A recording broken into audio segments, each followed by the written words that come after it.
So how do you prepare your own, maybe biological or adopted kids for a new foster child? And this is even before the foster child comes. This was a question that was posed to me recently. There was a mom and she had a 3-year-old little adopted daughter, and she wanted to start the process of fostering to adopt again. However, she didn't really know how to prepare her own child for another foster placement coming into her home. And so there are some things that you can do, some things that we have learned over the past 15 years as foster parents to prepare your own kids for a new foster child placement. A new foster child can do a lot of things. It can flip your home upside down. It can take some of the focus off of your own children, and it can make you shift your priorities and your focus and your purpose. And that can challenge possibly your own biological or adopted or stepchildren. And so today we're going to discuss 5 ways that we can help prepare our own children for a foster placement, as well as 3 things that parents can do for themselves and really to support those biological children. And at the end of this video, make sure to stick around for my final thoughts. I will be sharing them with you as always. Let's get started.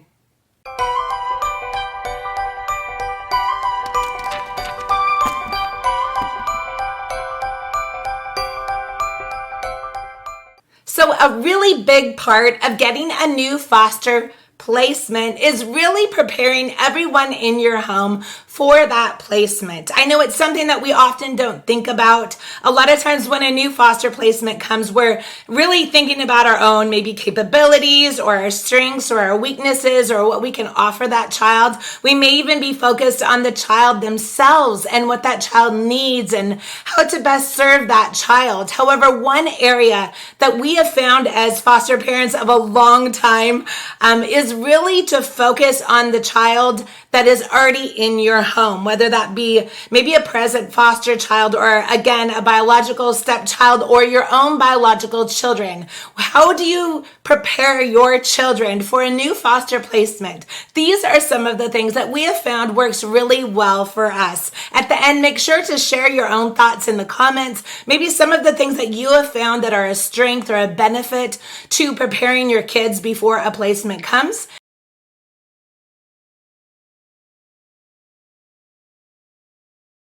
The first thing is that we give our original children or the children already in our home a lot of control over the placement that is coming. We give them a lot of say. We ask them before placement comes, do you think that this age or this gender or this child with specific needs would be a good fit for our family? Sometimes we do that individually per child. Sometimes we do that as a group, like a meeting, to ensure that everyone in the household is ready and able and willing really to give of themselves to a foster child. We've found over the years that being a foster parent is really an understatement. What it is it is a family endeavor. And when a foster child comes, everybody in that household needs to be invested in this idea of taking another individual in your home 24 hours, 7 days a week. And so we sit down with our own kids, the kids that are in our home,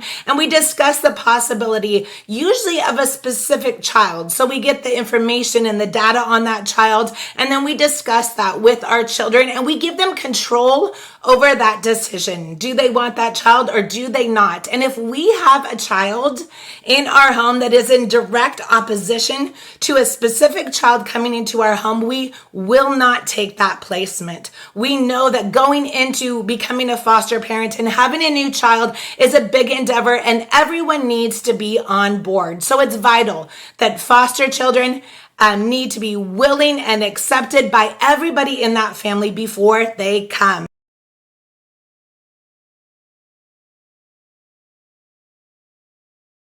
The second thing that we do before a foster child comes into our home to prepare our original kids that are already in our home is that we have a lot of discussions about a specific child that may enter our home. These discussions center around a couple of things. Maybe some of the good things that may happen with that child coming into our home, some of the challenges or the obstacles that we may face as individuals, as a family, some of the obstacles that that particular child may have or challenges that they've had in the past. We discuss behaviors. We always reiterate and discuss the really the realities around foster kids, that they may have attachment disorders, that they may have extra needs, that there will be a season that we will need to really spend with these children. Sometimes it may be a couple days or it may be a couple weeks. Sometimes it can take up to 6 months for a child to really adjust and adapt to your home and to feel like they're part of your family. And so we go into that telling our own kids that this is the reality. Are you willing to invest in this for the sake of another human being? We also discuss expectations, what that looks like. We discuss that there are some behaviors that may not be typical or accepted by society or in general or even in our home. However, that child that's already in the home, they have a bar that this other child will look up to, will model, and to really set the bar high for the expectations for the children that are already in your home, to prepare them and to make them see that there is a difference between a child that's experienced trauma or has had multiple moves and a child that's had stability for most or all of their life. And so that they can see that ahead of time and prepare their heart to go and being a leader and being confident that they have a part and a role in helping this new foster placement.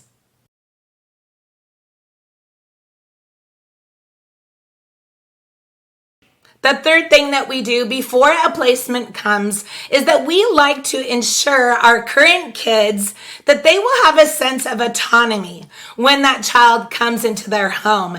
And that may mean that a child gets to keep their room and not share that. Often that's the case, that our original kids get to keep their rooms and really have a sense of space where they can go and to feel safe and familiar. We don't let foster children just bombard into our own kids' rooms or grab anything and everything that they can. And maybe for a younger child, that child that's already in your home will be able to have certain toys that are only theirs to play with, a certain tracker, a certain doll, just to give it a sense of really that there's certain things that are not changing in that child's life, because the reality is a lot of things do change for kids when another child comes into their home. We also like to really ensure to our own kids that when a foster child comes, there will be some things that won't change. And whether that's maybe a morning breakfast with dad every Saturday morning, or maybe it is book time, quiet time, just you and your own child, that will happen individually and separate so that they have something to look forward to. And their love tank doesn't feel like it's spread in a million different directions, and that they always have to share mom and dad 100% of the time. Because the reality is they just do. They share so much when foster kids come. They need to still feel like individuals and a unique part of your family.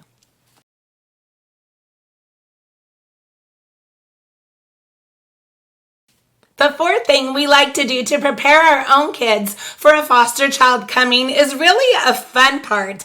What it is that we like to include our children in the preparing process. So as a child gets ready to come into our home, or we know that a child will, or even more so when we know the exact child, we like to go shopping or maybe paint a room together, buy clothes or a toy or even diapers, and just spend one-on-one time with our own children so that they can become part of the process. It is not two families. Again, just to reiterate, when a foster child comes, they emerge and they mold ideally into your family. There's not, I'm a mom to this child, and there's our old family, and then there is this new kind of relationship with this foster child that's visiting. That's just not how we run our particular family.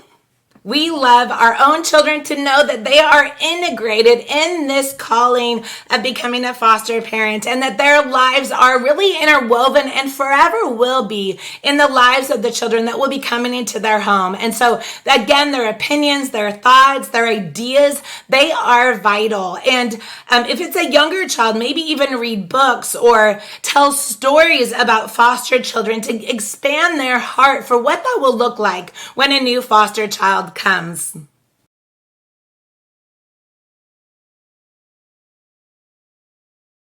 The fifth thing that we do to prepare our own children for a foster child coming into our home, it may sound trivial, or if you're not a believer, it may just even seem like it's useless or not important. But what we do is we pray, and we have, from our experience, seen that this is the most vital and important thing that we can do for our own children. There's a story that we were going to have an older child come into our home. It was really clear that we were supposed to have this child, and I got ready. I had a daughter who was a teenager at the time and in high school, and I got ready to go in and tell her that, this is what we're thinking of doing. What are your thoughts? I was a little worried because they were both a little bit older, and I knew that this child could potentially really impact my high school daughter. And so, of course, I prayed and I just said, God, prepare her heart. When I went in to tell her that this is the opportunity that's before us and we're thinking of taking this child into our home, she told me that I had just been reading a book, Mom, and this little girl's story was that she was in foster care and all these things were happening to her. And she grew so much empathy for older foster children and for older foster girls in particular. And it turned out that these two stories were so similar. It was like God was already showing her the heart of this foster child and the need of her to have a safe place to be. And I know that's not something I could do. I didn't even know my daughter was reading that book. I didn't know the story of the book or where it was or really the needs of this foster child or this history of this child. But God knew. And so we pray because God prepares hearts. He prepares our children way more and way better than we ever could.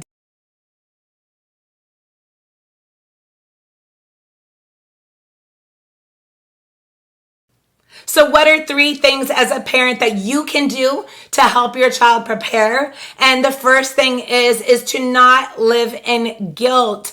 Oh, I see this so much that there are foster homes that are amazing and they get ready to take a foster placement, and maybe even during the time of that foster parent or that foster placement, that parent can be riddled with guilt. They can feel sad that their child has to share toys, or, maybe the child had a rough day and was crying and they couldn't be with their own children and had to spend time with this foster child, or, that there were certain parts of them that had to be shared. And so they lived in guilt. And really what it does is that sabotages, from in my experience, that foster placement. And so as foster parents, when we go into a placement, to know ahead of time that there is going to be mom guilt. We already have it, right? As moms, we can already feel guilty when we go to bed at night. I didn't do this, or I should have done this. But with the foster placement, it can be magnified. And so to know that and to go and prepare to combat that with the truth, it will help you as you get ready to take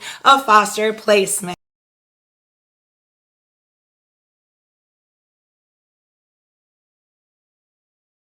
The second thing that you can do as a mom or as a dad is to really go in positive.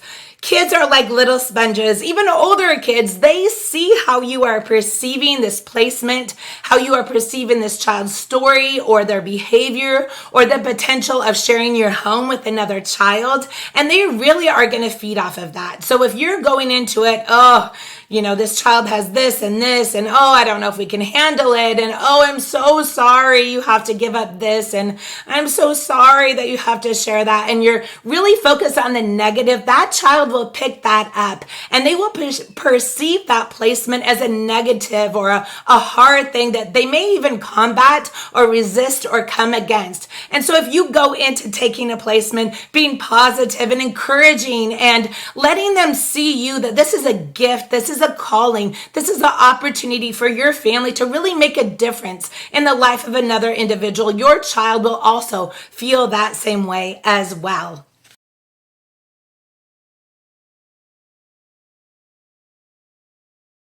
And the third thing that you can do from a parent's standpoint to help your child is to realize that sometimes it is okay to do hard things. Our kids, we live in a world and in a culture where we want to protect them. We want to keep them safe. We don't want them to know that there's hard things in the world. But the reality is the world is tough. The reality is not every child has a bed to sleep in at night or a mom and dad to kiss them before they go to bed and to tell them that they love them. And so for our kids to realize that the world is sometimes hard, it's sometimes uncomfortable, it's sometimes painful, that actually is a gift that we give to our children. So if we go in knowing we are growing our child and we are expanding their heart of compassion for others, that will benefit our child as well.